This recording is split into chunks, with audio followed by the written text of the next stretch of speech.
Bon, là, tu arrives à la FTQ. Ce que je comprends pas, André, c'est... Tu rêves de syndicalisme. Tu as tout fait pour arriver là. C'est ta culture à toi, ça. Bon.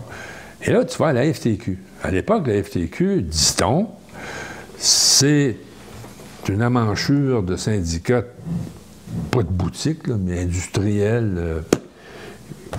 Tandis que la CSN, c'est un syndicat de combat, qu'on disait à l'époque. La FTQ, la plupart des syndicats, on disait que c'est des syndicats d'affaires, et ceux de la CSN, c'est des syndicats de combat. C'est ce qu'on disait. Et ça, c'est une caricature vraiment simpliste et qui est aussi une caricature qui nie l'histoire de nos syndicats. Non, mais j'ai entendu ça aussi déjà quand j'étais au SCFP, qui était un syndicat de la FTQ. Il y a des gens qui disent « Qu'est-ce que tu fais dans des syndicats de la FTQ? » Mais assez vite, j'ai compris, j'ai vu de l'intérieur, je me suis renseigné de plus en plus sur l'histoire de ces syndicats-là, sur leur action réelle, sur le terrain, parce que syndicat de combat, là, c'est très déclaratoire.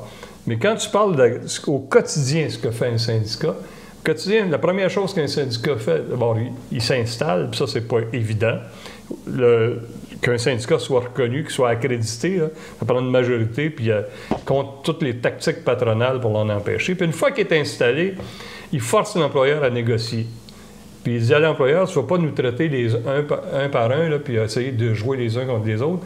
Tu vas négocier pour l'ensemble des travailleurs des conditions équitables.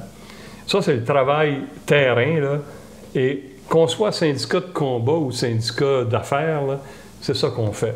Ça, c'est 95% du travail d'un syndicat, c'est de négocier des conventions collectives la plus décente possible, la plus progressiste possible. C'est pas vrai qu'on pratiquait une forme de syndicalisme différente à CSN. Dans les faits, là, si tu prenais deux syndicats, par exemple, dans la métallurgie, ils négociaient des conventions collectives étrangement semblables, puis ils les appliquaient avec la même vigueur. Il y a de très, très, très longues luttes beaucoup plus vieilles que celles de la CSN, qui ont été menées par ces syndicats qui ont donné naissance plus tard à la FTQ. Donc, pour résumer, tu te sens parfaitement à l'aise dans la machine de la FTQ. Ben oui.